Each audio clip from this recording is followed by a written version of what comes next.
sapagkat nalalaman po ng Panginoon ang lakad ng mga matuwid. Ngunit ang lakad ng masama ay mapapahamak.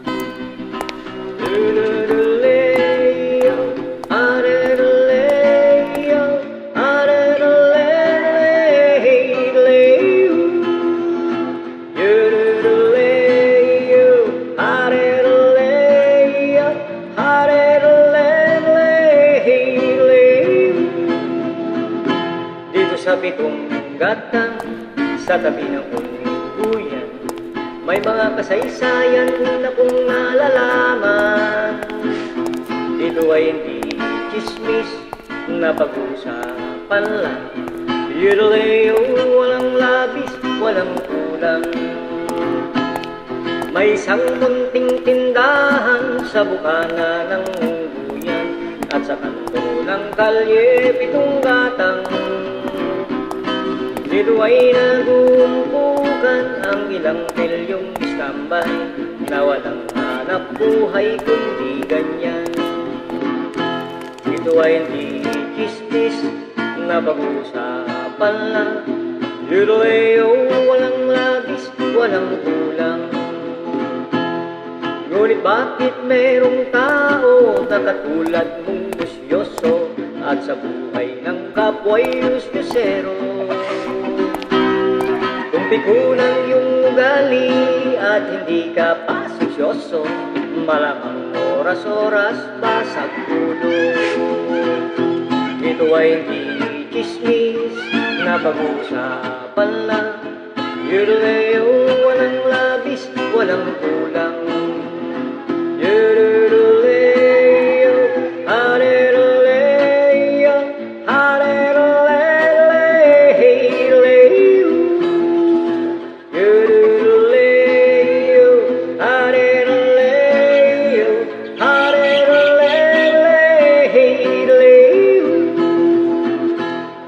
Imposible ang maglihim kung ikaw ay mayroong secret. Sa pitong gatang lahat maririnig. Kung ibig mong mabuhay ng tahimik at tahimik, magpatay-patayang ka bawat saglit. Ito ay hindi chismis na pag-uusapan lang. Yudoleo, walang labis, walang kulang. Yudoleo, areroleo, areroleo. Yudoleo, areroleo, areroleo. Itong aking inaawit, ang tamay huwag magalit. Ito ay bunga lang yaring isip. Ang pitong gatang kailan may gunit ang di mawawangit. Tagarito ang aking iniibig. Yudoleo, areroleo, areroleo. Yudoleo, areroleo, areroleo. Oh, yudoleo. Oh, yudoleo.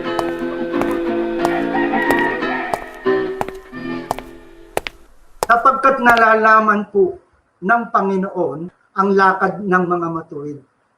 Ngunit ang lakad ng masama ay mapapahamak. Mapalad ang tao na hindi lumalakad sa payo ng masama, ni tumatayo man sa daan ng mga makasalanan, ni nauupo man sa upuan ng mga manglilibak, kundi ang kanyang kasayahan ay nasa kautusan ng Panginoon, at sa kautusan niya nagbubulay-bulay siya araw at gabi. Salamat sa Panginoon, salamat sa kanya pong kabutihan sa atin sa araw-araw. Nawa po bigyan po tayo ng kalakasan, katapangan po ng Diyos na ating pong masunod at maisabuhay kung ano po ang kanya pong kalooban. At ang sabi po ay siya'y magiging parang punong kahoy na itinanim sa siping ng mga agos ng tubig na nagbubunga sa kanyang kapanahunan, ang kanyang dahon na may hindi malalanta at anumang kanyang gawin ay giginhawa. Tingnan niyo po yung taong mapalad. Yung masama po ba? Ano po bang mangyayari doon sa masama na hindi lumalakad doon sa kautusan ng Panginoon? Ang sabi, ang masama ay hindi gayon, kundi parang ipa na itinataboy ng hangin. Yung lakad po ng masama, mapapahamak po. Kaya marami pong napapahamak. Marami po mga nadidisgrasya. Marami po mga namamatay. Marami po mga nagkakasakit. Sapagkat ang kanila pong kasayahan, wala po dun sa kautusan ng Panginoon. Hindi po sila nagbubulay-bulay araw at gabi. Hindi po nila binubulay yung kautusan ng Panginoon. Sapagkat ako'y tumawag at kayo tumanggi, aking iniunat ang aking kamay at walang makinig. Ano po? Tumawag po yung Panginoon at tumanggi po yung kanya pong, kumbaga sa amin, tinatawagan na tao. Kundi inyong iniuwi sa wala ang buo kong payo. At ako'y manunuya pagka ang inyong takot ay dumarating. Ako naman ay tatawa sa kaarawan ng inyong kasapunaan. Pagka ang inyong takot ay dumarating na parang bagyo at ang inyong kasakunaan ay dumarating na parang ipo-ipo. Pagka ang hirap at hapis ay dumating sa inyo. Kapag tayo po'y nakikinig sa Panginoon, tiwasay po tayo. Hindi po tayo natatakot sa kasamaan. Tatahang tayong tiwasay. Mabubuhay tayo o mamumuhay po tayong tiwasay kapag tayo po'y nakikinig doon sa tinig po ng Panginoon. At ang ating kasayahan ay nandoon sa kautusan ng Panginoon at sa kautusan ng Panginoon, tinubulay-bulay po araw at gabi. Sapagkat napakabuti po ng Diyos na ang ibig niya po na ang lahat po ng mga tao ay mga ligtas at makaalam po ng katotohanan.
Oh, Jiro, kumusta ka na? Uy, hindi na rin eh. May maganda po akong balita sa inyo. Ano? Taas po lang ng grades ko sa lahat ng subject. Hindi maganda. Oh, para sa'yo to, Jiro ah. Uy, salamat po, Ninang Rene. Sige.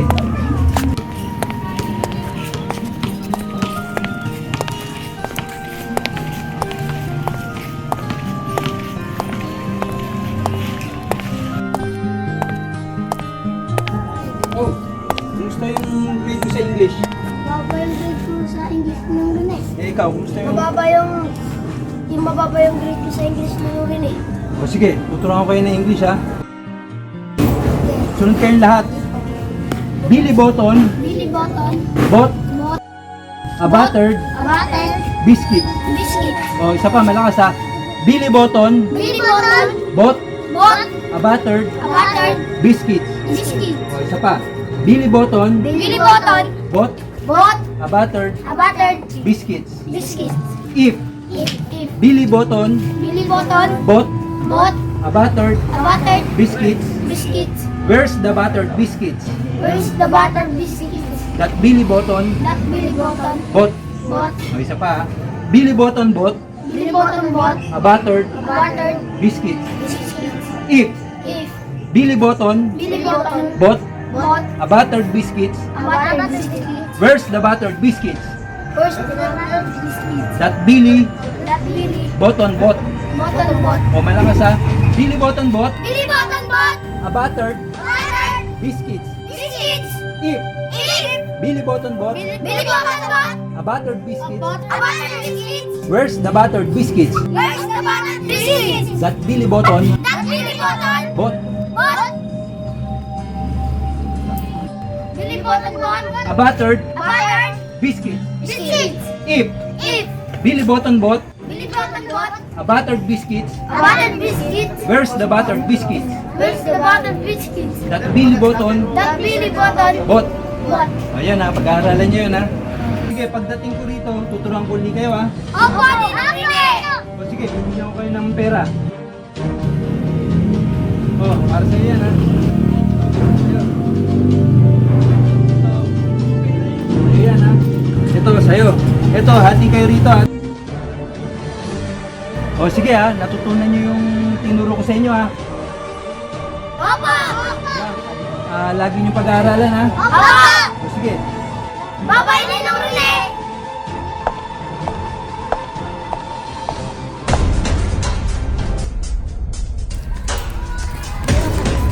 Utang mo sa akin 5 piso. Uy, wala akong inuutang sa'yo ah.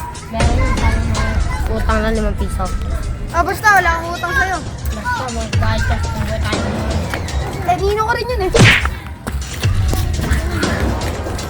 Susumbungot ay ninong Rene.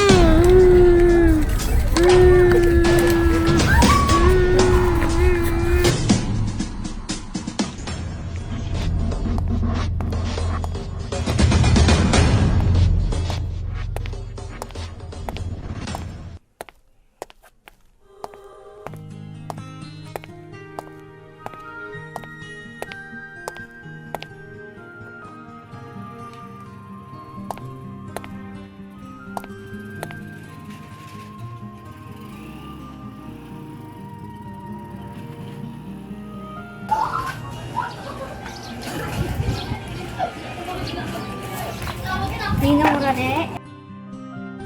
Salamat, Sophia. Sandali lang, Sophia. O, sa'yo yan ha. Salamat po.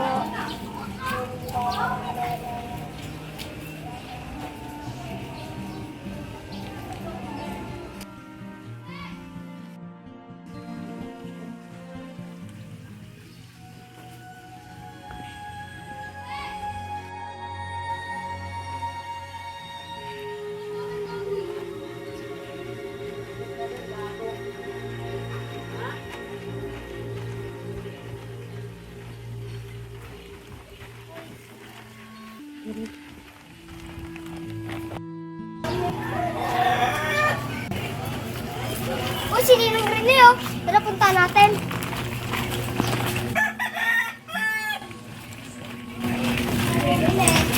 O, Rangel, hindi ko. Kayo pala. Wala ba kayong klase? Katapos lang po, Ninong Rene. Ninong Rene, may tatanong po ako. Ano yun? Ninong Rene, mabuti po ba sa isang tao na marunong siya makipagkaibigan? Oo naman. Talagang mabuti sa isang tao na marunong siya makipagkaibigan. Alam niyo ba, Rainiel, Nico, na maagang natutunan ng mga politiko ang sining ng pakikipagkaibigan. At ito ay ang paggawa ng mabubuting bagay sa bawat tao. Ang batang nagtitinda sa palengke na kanaibigan nyo ngayon ay maaaring maging isang judge sa korte balang araw na kung saan ay kayo ang nililitis dahil sa paglabag nyo sa batas trapiko. At doon nyo lang maunawaan ang kahalagahan ng may kaibigan sa korte. Katulad din yan ng ibang mga prinsipyo sa buhay. Pero maraming tao ang hindi nakakapansin ng ganitong katotohanan. Rainiel, Nico, kung meron kayong aso, pwede nyo itong subukan. Maging mabait kayo sa kanya at makikita nyo ang kanyang buntot ay kakawag-kawag sa tuwa. At kung bibigyan nyo siya ng pagkakataon, ay didilaan niya ang inyong kamay at pisngi bilang pagmamahal niya sa inyo.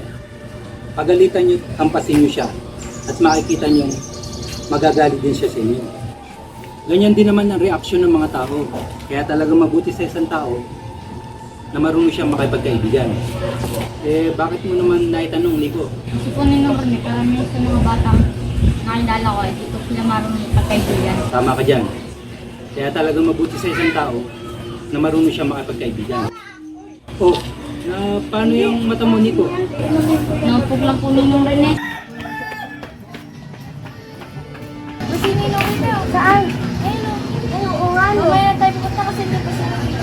Tara, magtago muna tayo. Ayun o nga no. Ayun pa sila kuya. Ayun sila niya. Tara, magtago muna. Sige po, ninong Rene. Dito po kami ng ninong ko. Makakaalpag po kami. O sige, huwag kayong magpapagabi sa daan. Ito po ninong rin eh.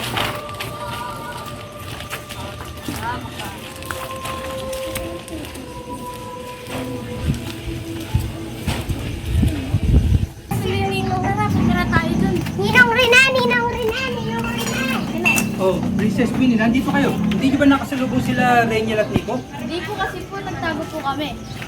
Ninong Rene, may sasabihin po ako sa inyo. Oh, ano naman yun, Queenie? Kasi po nag-aaway si Giro tapos si Nico. Ano naman ang pinagawain nila? Dahil po daw sa utang. Ninong Rene, masama po po sa isang tao na hindi marunong magbayad ng utang. Oo, masama ang hindi magbayad ng utang.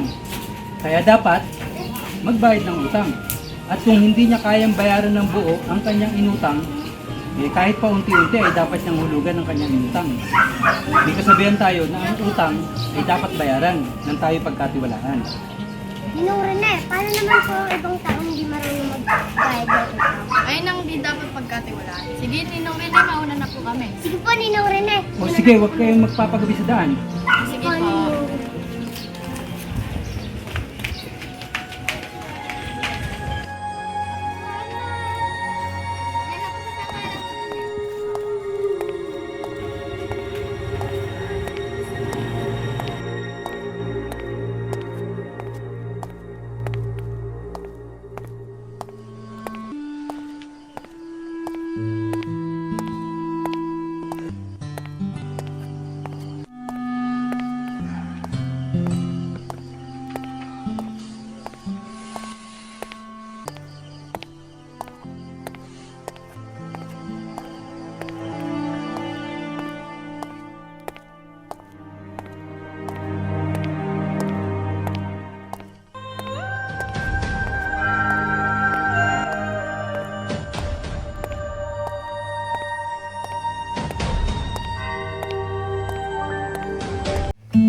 sa pitong gatang sa tabi ng umbuyan, may mga kasaysayan akong nalalaman.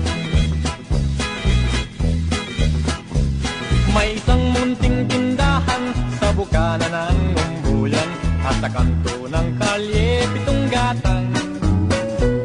Dito ay nag-uumpukan ang ilang pilyong istambay na walang hanap buhay kung di ganyan.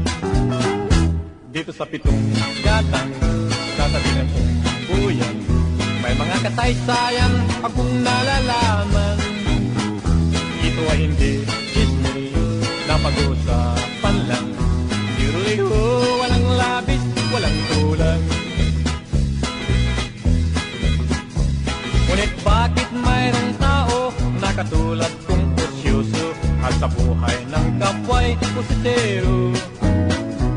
Kung pikon ng iyong ugali at hindi ka pasensyoso, malamang oras-oras ba sa gulo?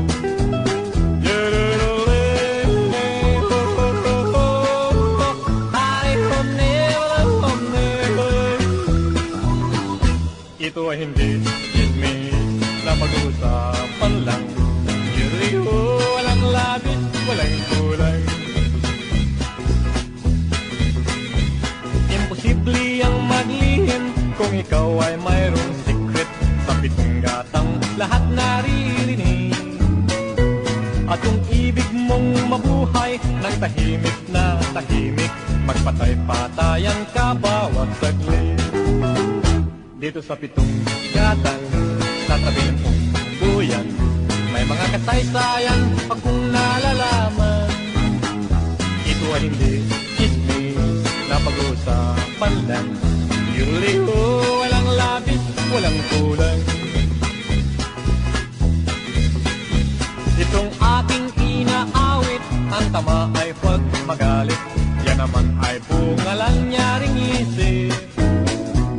Ang pitong gatang kailanman, ngunit ang di mawawaglit, taga rito ang aking inibig.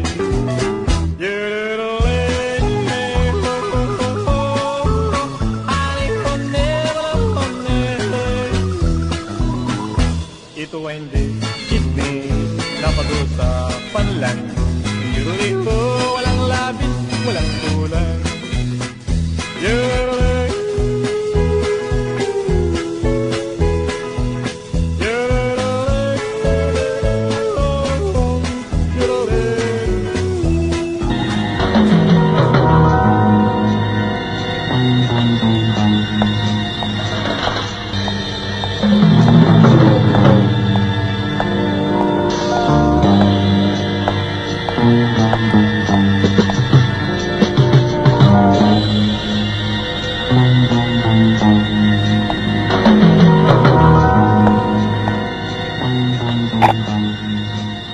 Kabo, ang tinatakot, yung dati ng takot, kaya manap ka na bang tatakutin? Kabo, iginagalang ko yung uniforme na kahit na sino ng pulis, pero depende sa nagsusuot. Sa nakikita ko medyo sumisikip na yung uniforme nyo. Pag-ingatan nyo lang, Kabo, baka mapura.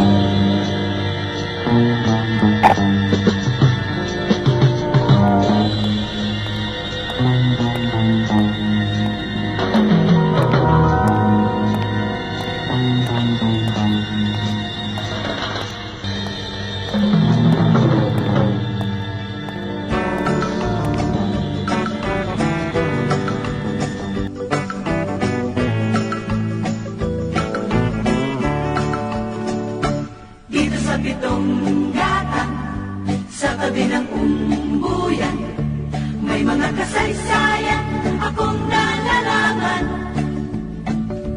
Ito ay hindi chismis na pag-uusapan lang, walang labis, walang kulang. May isang munting tindahan sa bukana ng umbuyan at sa kanto ng kalye pitong gatang. Dito ay nag-uumpukan ang ilang bilyong istambay na walang halos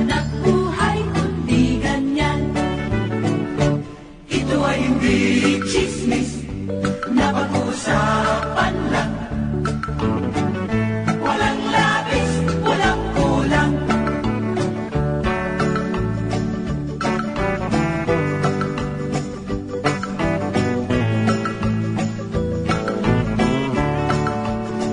Ngunit bakit merong tao na katulad kong usyoso at sa buhay ng kapwa'y pusisero? Kung ikot ang iyong ugali at hindi ka pasensyoso, malamang oras-oras ba sa tulog? Ito ay hindi chismis na pag-uusapan lang. Walang labis, walang kulang. Imposible ang maglihim kung ikaw ay mayroong secret. Sa pitong gatang lahat naririnig. Kung ibig mong mabuhay na tahimik, mapatay-patayan ka bawat saglit. Ito ay hindi chismis na pag-uusapan lang. Walang labis, walang kulang. Itong aking inaawit, ang tama ay huwag magalit. Yan naman ay bunga ng galing isip. Ang pitong gatang kailan ay ngunit ang di mawawaglit. Taga-rito ang aking iniibig. Ito ay hindi chismis na pag-uusapan lang. Walang labis, walang kulang.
Dito sa pitong gatang sa tabi ng umbuyan, may mga kasaysayan akong nalalaman.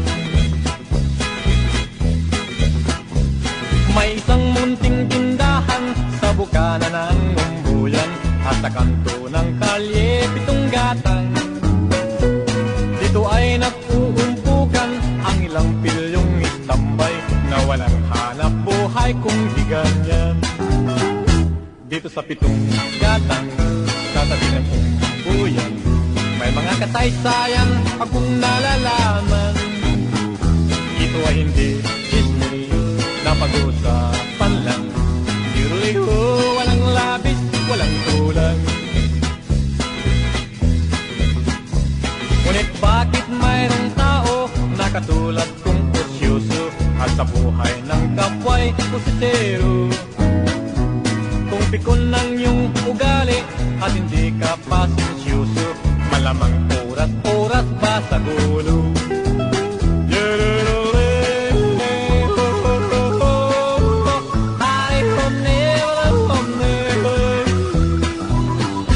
Ito ay hindi chismis na pag-uusapan lang. Yuriho, walang labis, walang kulang. Imposible ang maglihim kung ikaw ay mayroong secret. Sa pitong gatang lahat naririnig. At kung ibig mong mabuhay ng tahimik na tahimik, magpatay-patayan ka bawat saglit. Dito sa pitong gatang sa tabi ng umbuyan, may mga kasaysayan akong nalalaman. Ito ay hindi chismis na pag-usapan lang. Liho, walang labis, walang kulang. Itong aking inaawit, ang tama ay huwag magalit. Yan naman ay bunga lang nyaring isip. Ang pitong gatang kailanman, ngunit ang di mawawaglit. Taga rito ang aking inibig.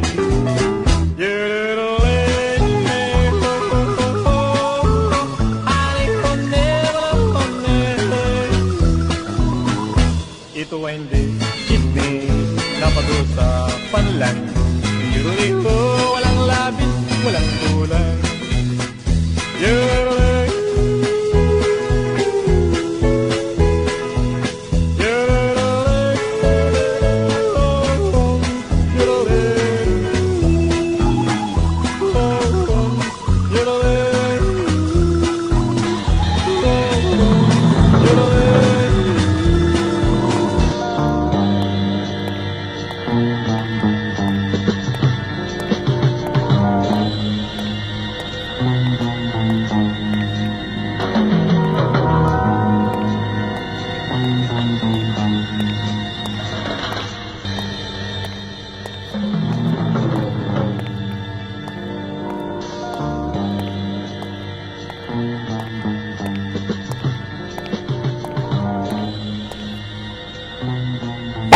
Sige, Kabo.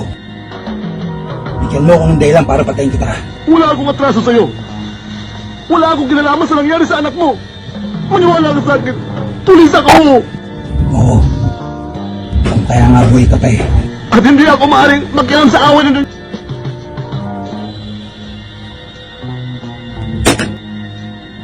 Bigay mo yun sa iyong amo. Alam mo niya ibig sabihin yan. At sabihin mo rin sa kanya, huwag na siya magtago. Hahanapin ko siya kahit saan siya magsuo.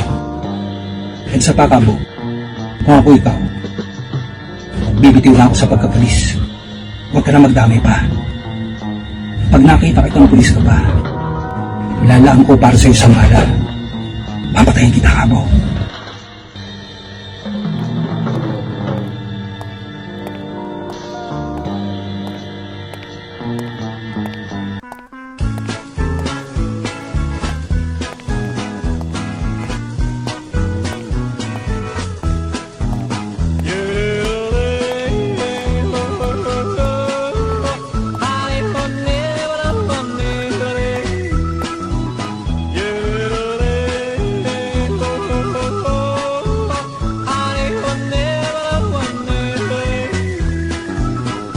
Dito sa pitong gatang, sa tabing ng umbuyan, may mga kasaysayan akong nalalaman.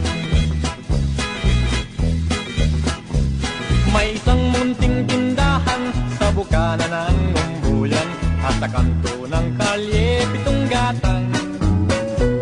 Dito ay nag-uumpukan ang ilang pilyong istambay, na walang hanap buhay kung di ganyan. Dito sa pitong gatang, sa tabi ng umbuyan, may mga kasaysayan akong nalalaman. Ito ay hindi chismis na pag-usapan lang. Liho, walang labis, walang kulang. Ngunit bakit mayroong tao na katulad kong kursyuso, at sa buhay ng kapwa'y pusitero? Kung pikon ng iyong ugali at hindi ka pasensyoso, malamang oras-oras ba sa gulo?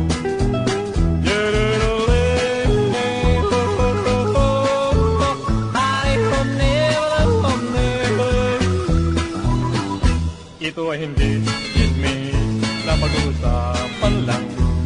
Liho, walang labis, walang kulang. Imposible ang maglihim kung ikaw ay mayroong secret. Sa pitong gatang lahat naririnig. At kung ibig mong mabuhay ng tahimik na tahimik, magpatay-patayan ka bawat saglit. Dito sa pitong gatang, sa tabi ng umbuyan, may mga kasaysayan akong nalalaman. Ito ay hindi chismis panlan. Liho, walang labis, walang kulang. Itong aking inaawit, ang tama ay huwag magalit. Yan naman ay bunga lang nyaring isip. Ang pitong gatang kailanman, ngunit ang di mawawaglit. Taga rito ang aking inibig.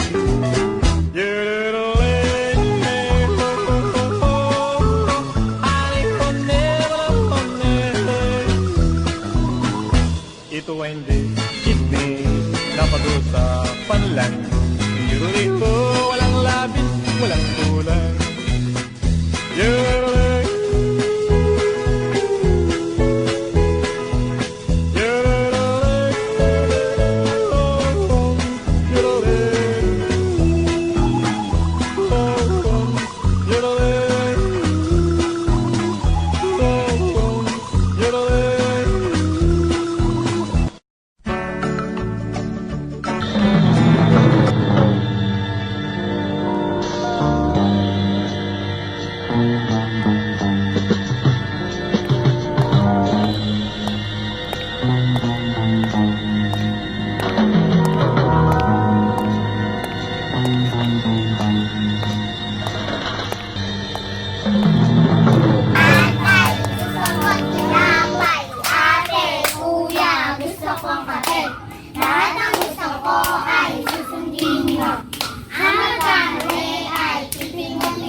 Ayoko na nga maglaro niyan. Iba na lang kayo nakakapagod. Ay, alam ko na. Naisip na ako.